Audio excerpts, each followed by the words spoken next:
Oi, gente. Vamos esperar o pessoal entrar.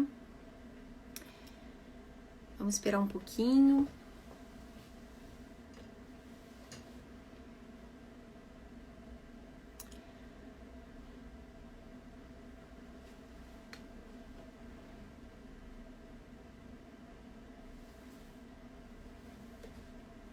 Bom, eu vou apagar aqui os comentários. Eu sou a professora Valesca Zanello, atual coordenadora do programa de pós-graduação em Psicologia Clínica e Cultura. E hoje nós vamos dar início à série Trajetórias e Desafios Acadêmicos, que vai ser um conjunto de mini lives com professores do nosso programa. E eles vão vir aqui para contar um pouco sobre o percurso acadêmico, quais foram os temas de pesquisa aos quais eles já se dedicaram e quais são os temas que eles têm se dedicado nos últimos tempos e hoje. E também para que eles apontem na perspectiva deles quais são os desafios que a área a qual eles ou elas, né, se dedicam, principalmente frente ao cenário hoje nacional e internacional. E a nossa primeira convidada é a professora Maria Inês Gandolfo. Eu vou chamar a Inês para cá, para a nossa live. Esse vídeo vai ficar gravado e, de certa maneira, ele vai facilitar também as pessoas que tiverem... As pessoas que tiverem interesse. Só um minuto.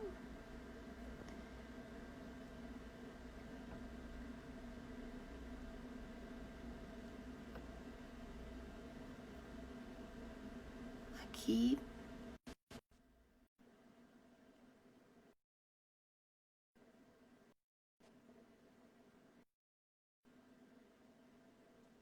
Só um minuto, gente. A Inês está entrando. Inês, peraí que eu virei aqui, eu não tô conseguindo voltar.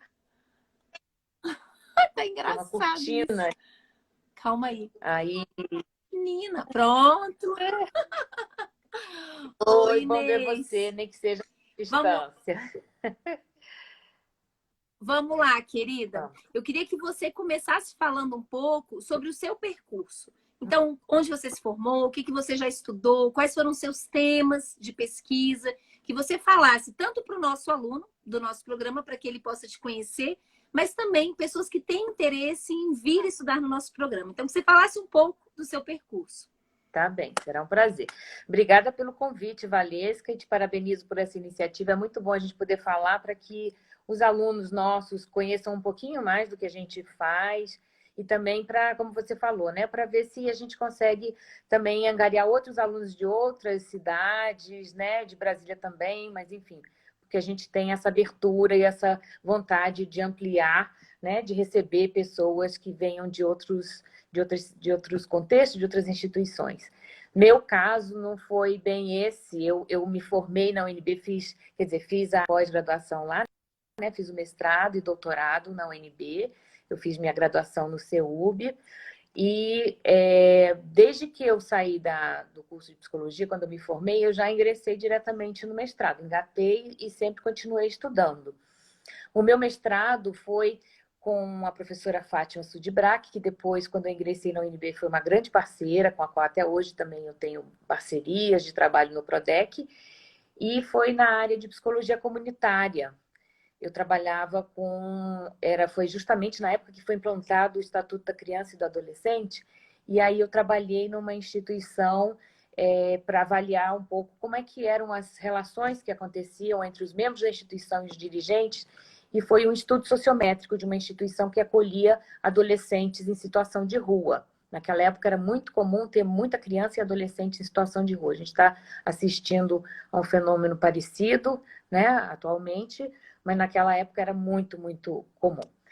E depois, no meu doutorado, eu também engatei o mestrado no doutorado, mas aí no doutorado eu estava trabalhando já no Hospital Sara, na área de reabilitação, então minha tese foi em outra área que não da psicologia clínica, foi na área de psicologia hospitalar, na área de neuropsicologia. Eu trabalhava com pacientes com lesão medular e me interessei muito por essa parte de reabilitação neuromotora. Esse interesse ficou adormecido, ainda continua adormecido, mas é uma coisa que eu gosto muito, publiquei bastante nessa área. Mas depois, quando eu fiz o concurso para a UNB e entrei para a psicologia clínica, esse concurso era para, de fato, trabalhar com a perspectiva clínica e de grupos, que era a minha formação, porque, paralelamente ao meu mestrado, eu fiz também psicodrama. E meu mestrado foi, inclusive, com uma ferramenta do psicodrama, que é o estudo sociométrico, né? O teste sociométrico. Então, eu entrei na UNB, e assim que eu entrei na UNB, eu já fui direto para assumir o laboratório de família, grupos e comunidades. E lá eu trabalhei em parceria com as professoras Liana Fortunato Costa e Fátima Sudibrac, e lá a gente desenvolveu vários trabalhos na área de adolescente em conflito com a lei. Então, eu tenho um grande interesse por esse tema, embora também hoje eu não esteja tão diretamente trabalhando com isso em pesquisas, mas volta e meia esse é um assunto que vem né, a discussão e que eu participo de bancas enfim, tem também um percurso, uma trajetória de escrita, né, sobre esse assunto que me interessa demais. E adolescência em geral, né? Outro assunto também que eu trabalhei em parceria estreita com a professora Liana foi a questão do abuso sexual, né? Ofensores sexuais. E, por outro lado, também trabalhei no PRODEC, que é outro laboratório, depois que foi feito concurso, então, para as novas professoras, para a Isabela, que entrou, né? As novas professoras, a Isabela, a Silvia, ingressaram na UNB, e daí eu pude, né, compartilhar com elas, porque a Liana e a Fátima tinham aposentado e estava sozinha nesse laboratório. E aí o PRODEC também tinha ficado sozinho. Então, eu fui para o PRODEC, que é o Programa de Estudos e Atenção às Dependências Químicas, que era coordenado pela professora Fátima, que quando aposentou, então eu passei a assumir o PRODEC e não me afastei das atividades do LabFam, mas eu assumi mais a coordenação do PRODEC. No PRODEC, eu trabalhei, até recentemente, a gente acabou de editar a 7ª edição do curso de prevenção do uso de drogas para educadores de escolas públicas. É um curso de uma grande capilaridade, de um grande impacto, porque já formou mais de 200 mil professores de todo o Brasil, né? Ele tem mais de 10 anos de existência, né?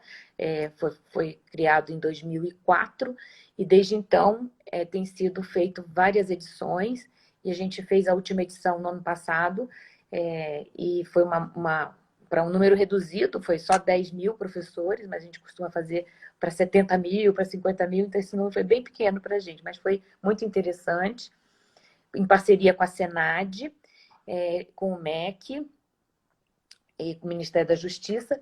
E é um tema que também tem sido um tema recorrente dos meus percursos de estudo, de pesquisa.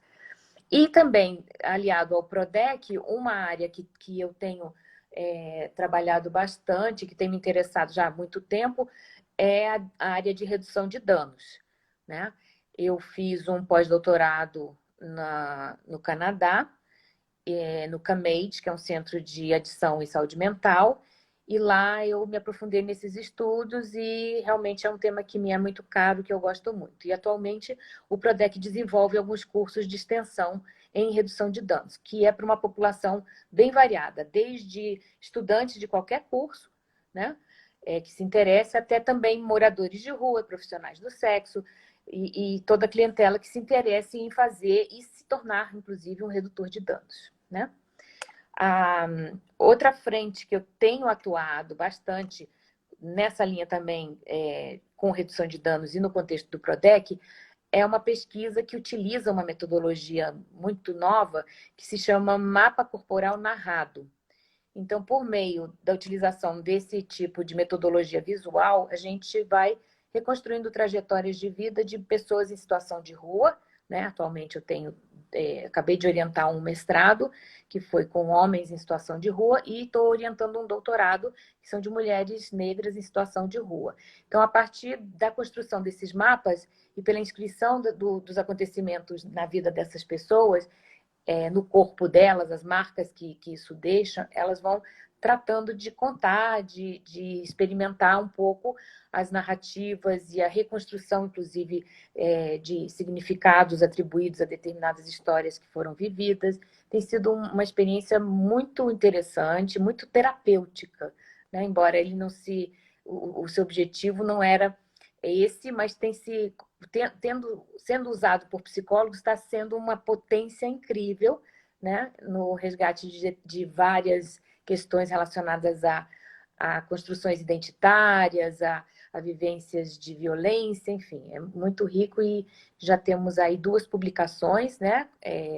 Uma vai sair agora em agosto na revista Psicologia, Teoria e Pesquisa, que é uma revisão sistemática sobre esse tema, né? E um outro num livro que sai esse ano ainda da Rede Unidas, que é um exemplo com uma mulher em específico, que foi realizado em coautoria com as alunas de graduação e com a aluna de doutorado do nosso programa, Ana Luísa Coelho, que está desenvolvendo essa pesquisa belíssima.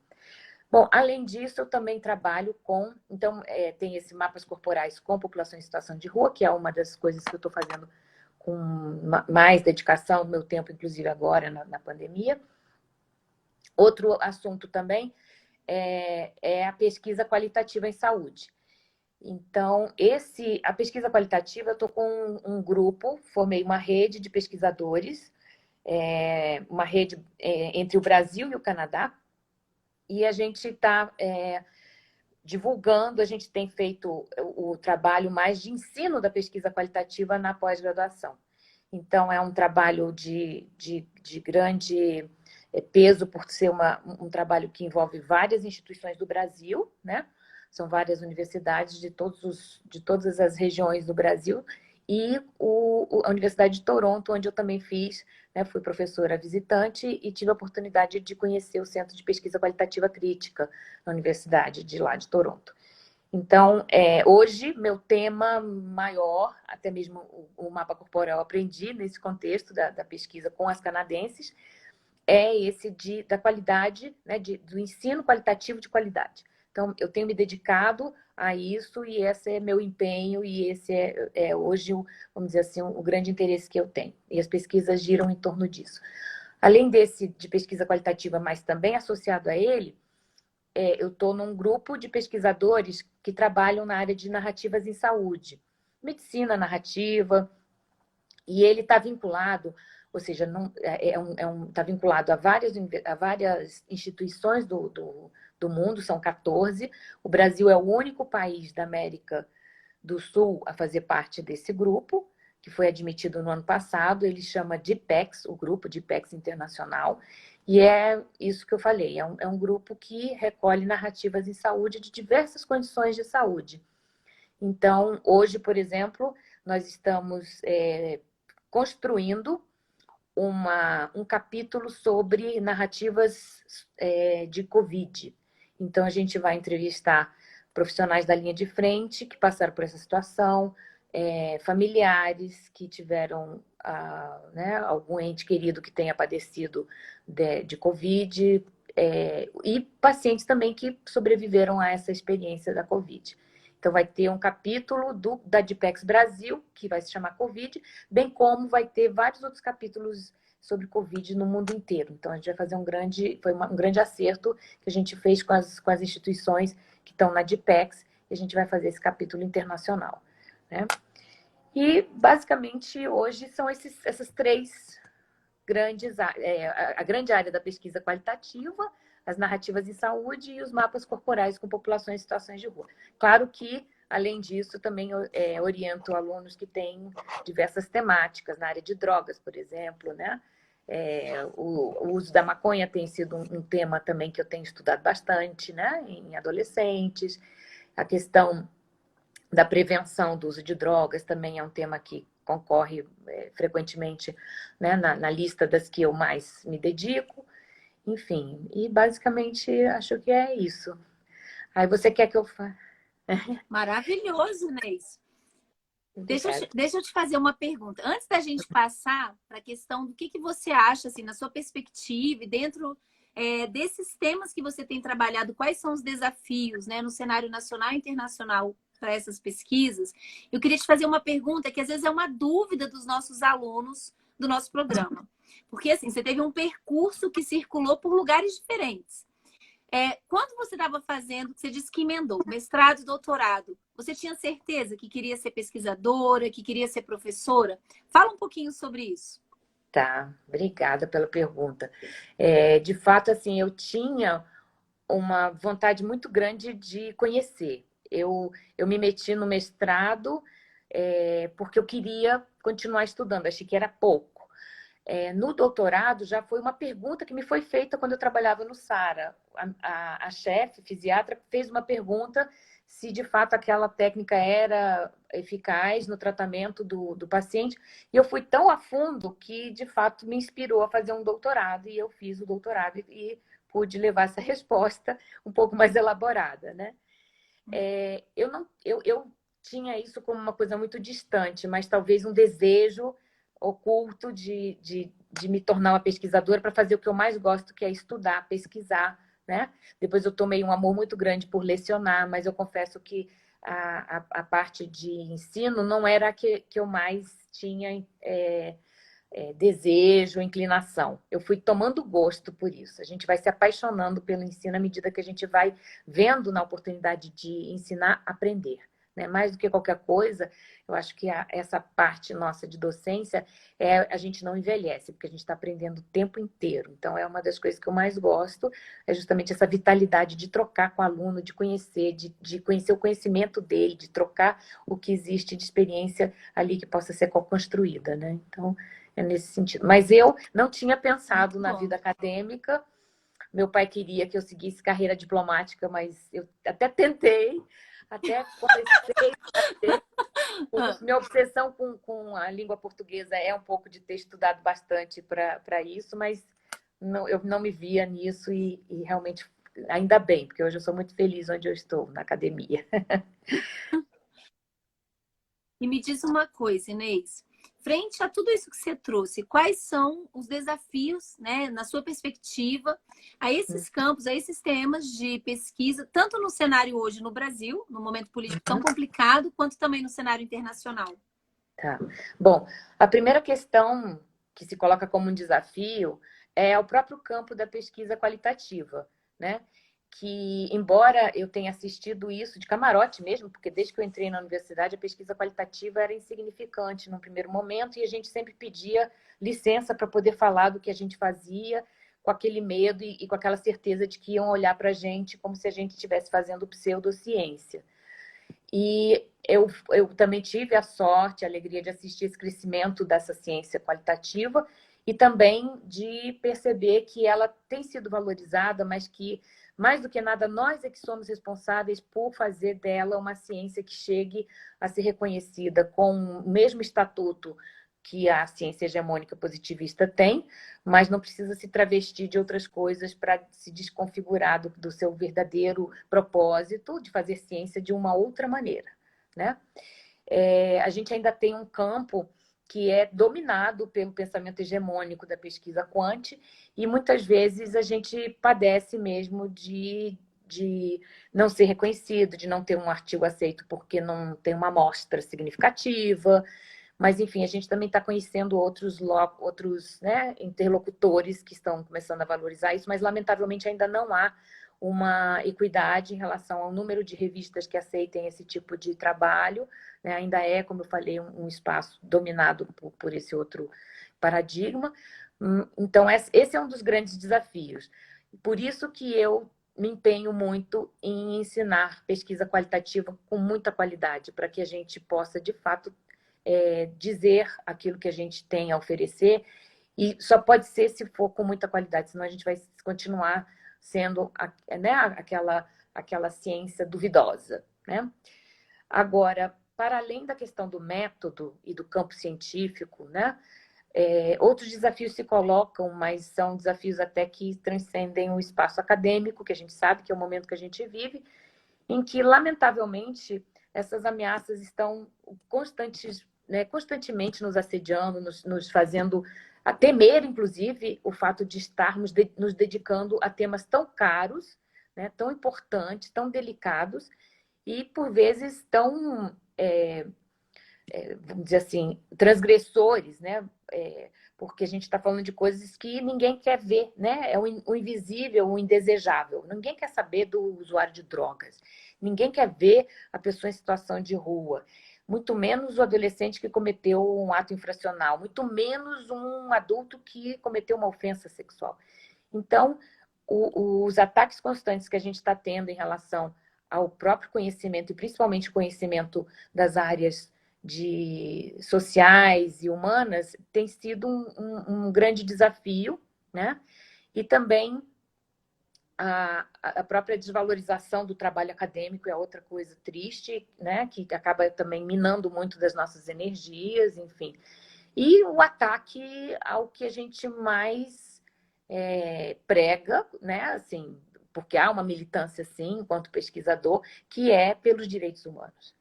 Então, se a gente vê ameaçado aquilo que a gente tanto quer preservar, são duas lutas, uma para nos defender e outra para defender aquele que a gente está, né, tendo que